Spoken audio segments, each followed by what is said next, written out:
আনন্দ লোকে মঙ্গলালোকে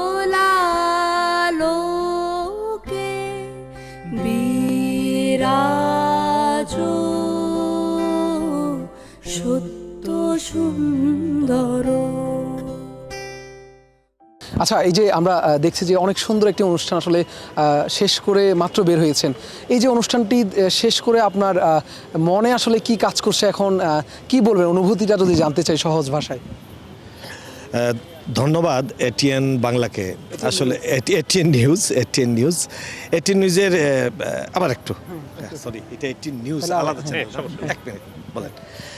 ধন্যবাদ এটিএন নিউজকে, বিশেষ করে এই অনুষ্ঠানে পাওয়ার প্যারেন্টসের অ্যাওয়ার্ডটা আপনাদের তরফ থেকে দেওয়া হয়েছে। আচ্ছা, এই অনুষ্ঠানের বের হওয়ার এবং অনুষ্ঠান চলাকালীন সময়ে আমার যে অনুভূতি, আমি আসলে খুব গিল্টি ফিল করতেছি।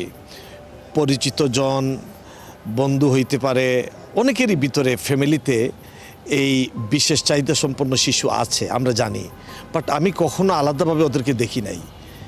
এই পরিবারটা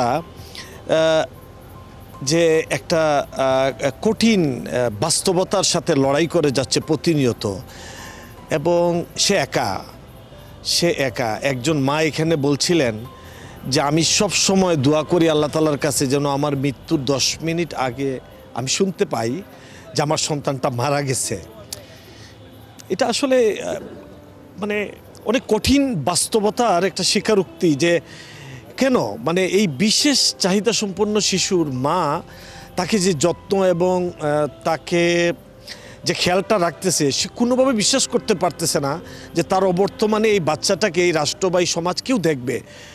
আমরা আমাদের বৃদ্ধ বাবা মাকেই কতটুকু দেখি, প্রতিনিয়ত কত কিছু শুনতেছি, সেইখানে এই ব্যাপারগুলো আমাকে খুব কষ্ট দিছে। আরেকটা জিনিস হচ্ছে কি, যে আমি যে জিনিসটা জানি, একজন ডাক্তার সাহেব বলতেছিলেন, আমার বন্ধু, যে উনি শিশু রোগ বিশেষজ্ঞ ডক্টর, তো উনি বলছিলেন যে অটিজমের প্রত্যেকটা শিশু একটার চাইতে আরেকটা আলাদা, এবং এইখানে এই অটিজম বিষয়ক স্কুলের একজন প্রধান শিক্ষিকা ওনার বক্তৃতায় বলছিলেন যে প্রত্যেকটা শিশুর জন্য শিক্ষার আলাদা আলাদা সিলেবাস। আমি অবাক হয়েছি আর কি ব্যাপারটা শুনে, যে যদি এই দেশে এখন বর্তমানে রেজিস্টার্ড বিশেষ চাহিদা সম্পন্ন শিশু প্রায় 4 মিলিয়নের মতো, চিন্তা করা যায় যে এদের জন্য আলাদা আলাদা সিলেবাস। ওই যে বলছিলাম যে মেডিকেল সায়েন্স বলতেছে যে 2টা চাহিদা সম্পন্ন শিশু মোটেই এক না, প্রত্যেকটা শিশু আলাদা, তার ওই যে বিশেষ চাহিদাটা আলাদা। তো এই যে আলাদা শিশুর জন্য শিক্ষার জন্য আলাদা আলাদা সিলেবাস প্রণয়ন করা, তখন আমার মাথায় আসলো যে বর্তমান যুগটা চলতেছে AI যুগ, আর্টিফিশিয়াল ইন্টেলিজেন্সের যুগ। এই টুলস, এই টেকনোলজিটা এই সিলেবাস প্রণয়ন থেকে শুরু করে এদের যত্নের ব্যাপারে অনেক বড় সহায়ক ভূমিকা পালন করতে পারে। তো আমি আইটিতে যারা বিশেষজ্ঞ এবং যারা এই নিয়ে কাজ করতেছে না, আমি বললো খুব মানবিক একটা দিক বিবেচনা করা হইলো, আপনারা AI টুলসটা নিয়ে আপনারা এই সেক্টরে আসেন। আমার বিশ্বাস অসম্ভব সুন্দর একটা কন্ট্রিবিউশন করতে পারবেন আপনারা, এবং এই অনুভূতি হ্যাভেনলি যে আপনারা যদি একবার শেষ করতে পারেন যে সমাজের এই যে বিশেষ চাহিদা, কেন বলা হচ্ছে বিশেষ চাহিদা, বাচ্চারা এত সুন্দর অনুষ্ঠান করে গান গাইছে, কিন্তু ওদের সামনে ওদের শিক্ষিকা একটা জায়গা থেকে আমি দেখলাম যে উনি ওই জিনিসটার জাস্ট অনুকরণ করার জন্য ওনারা করতেছে। সাধারণ নৃত্যতে হয়তো এটা লাগতো না, কিন্তু এরা বিশেষ চাহিদা সম্পন্ন। বাট একটু এইটুকু সহযোগিতা যদি, এইটুকুই, এই যে সাধারণত আমরা যদি কম্পিটিশনে দেখি যে স্টেজে নাচতেছে, একটা সিনক্রোনাইজ ড্যান্স, গ্রুপ ড্যান্স চলতেছে, বাচ্চারা নৃত্য করতেছে, সুস্থরা হয়তো এইটার জন্য ওই প্রয়োজনীয়তাটা ছিল না, কিন্তু ওদের জন্য একজন শিক্ষিকা ঠিক আড়ালে থেকে ওদের চোখের সামনে উনিও ওই জিনিসটা দেখাচ্ছিলেন, কিন্তু খুবই চমৎকার অনুষ্ঠানটা হয়েছে। এবং আরও অন্যানুষঙ্গিক আরও অনেক কিছু আজকে এরা আমাদেরকে দেখাইলেন। তো আমার মনে হচ্ছে যে সামাজিকভাবে আমরা যারা বিভিন্ন কর্পোরেট হাউস থেকে শুরু করে দায়িত্বশীল ভূমিকায় আছি সমাজের অর্থনৈতিক, সামাজিক, রাষ্ট্রীয়, রাজনৈতিক, আমার অনুরোধ সবার একটু মানবিক বুদ্ধটা জাগ্রত করে এগিয়ে আসা উচিত। সংখ্যাটা কম না, নিতান্তই অনেক বড়। রাষ্ট্রের সব জায়গা থেকে যদি মানুষ সহযোগিতার হাত না বাড়ায় এই সেক্টরে, এই জিনিসের একটা সুন্দর ফলাফল দেখাটা আমাদের জন্য আরও চ্যালেঞ্জিং হবে। আমি আপনাদেরকে অসংখ্য ধন্যবাদ। আমি একটা অনেক বড় আশাবাদ রাখতেছি যারা আজকে এই অনুষ্ঠান করছে তাদের উপরে, তাদের জন্য অনেক ভালো হয়, দোয়া করি তাদের জন্য। ধন্যবাদ আপনাকে। সাথে এটি নিউজের এই মহতি উদ্যোগের অংশীদার কিন্তু আপনারাও। ভবিষ্যতে আসলে এই ধরনের অনুষ্ঠানে আপনারা আপনাদের ভূমিকাটা কি হবে, কি বলবেন? না না না, অবশ্যই অবশ্যই। এই যে টেন নিউজ, এই ধরনের যে পাওয়ার প্যারেন্টস, এই যে যেই সব পিতা মাতা বিশেষ করে খুবই চ্যালেঞ্জিং এখানে পিতামাতার ভূমিকাটা। এটা আসলে আমি ওদের কথা মনে পড়লে আমার খুব খারাপ লাগতেছে যে অনেক পরিবারকে আমাদের সহযোগিতা কিছুই দরকার নাই। ও যেহেতু একটু বিশেষ চাহিদা সম্পন্ন শিশু লালন পালন করতেছে, ওর অনেক ছোটো সমস্যার ভিতর দিয়ে প্রতিনিয়ত যাচ্ছে।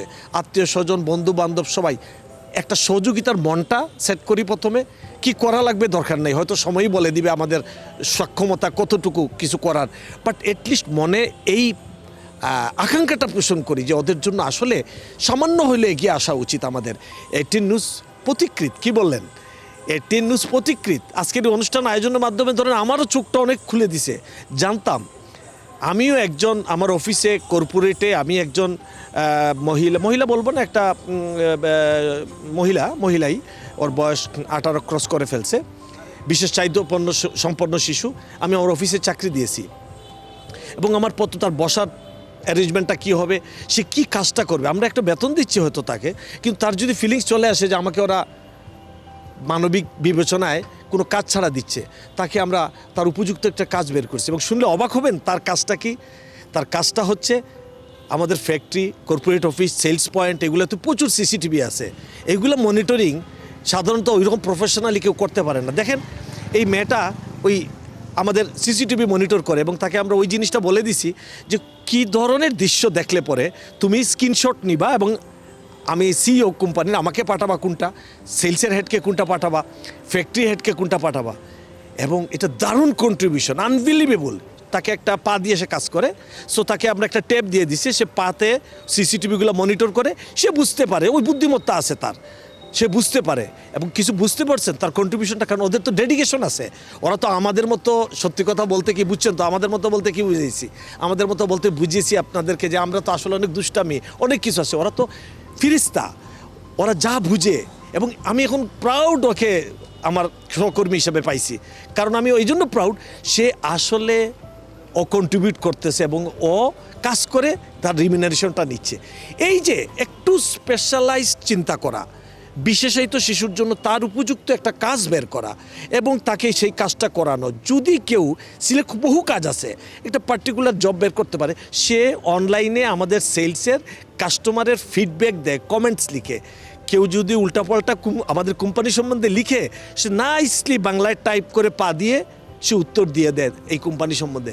এবং সে খুব প্রফেশনাল। কাজের কোয়ান্টিটি ওইভাবে আমরা চিন্তা করলে হবে না, বাট কোয়ালিটি, আমি বলবো যে কোয়ালিটি আছে ওর কাজের, সেটা অল্প হোক, নো প্রবলেম, ইম্প্যাক্ট দেখতে হবে। আমি খুশি, আমার কোনো আপত্তি নাই ওরে আমার নিয়ে কোনো যে আমার রিটার্ন অন ইনভেস্টমেন্ট কী হইলো, ও কি আমার একটা লায়াবিলিটিস, নো লায়াবিলিটিস। বরং সবাই সহযোগিতা করে এবং আমরাও, আমার কলিগরা যারা এখানে অন্যান্যরা কাজ করে, তারাও মোটিভেটেড যে সমাজের এই দায়বদ্ধতা, এবং তারাও সবাই, কেউ হয়তো দুপুরে একদিন খাওয়াই দিচ্ছে, কেউ হয়তো চুলটা বেঁধে দিচ্ছে এবং সে খুব হ্যাপি। আপনারা একদিন আমন্ত্রণ রইল, আপনারা আমার অফিসে আসলে পরে দেখবেন ইনশাল্লাহ, ওর সাথে কথা বললে আপনাদেরও ভালো লাগবে। ধন্যবাদ। যেমনটি আসলে বলছিলেন যে সমাজের প্রত্যেকটি মানুষ তার জায়গা থেকে আসলে এই বিশেষ সুবিধা সম্পন্ন যে শিশুরা রয়েছে তাদের পাশে দাঁড়ানোর সেই বা যে আকাঙ্ক্ষার কথা আমাদের স্টেপের যে সিও তিনি আসলে বলছিলেন। তো আমরাও আশা করি যে আমাদের 18 নিউজ সবসময় যেভাবে শুরু থেকে তাদের পাশে ছিল, ভবিষ্যতে থাকবে।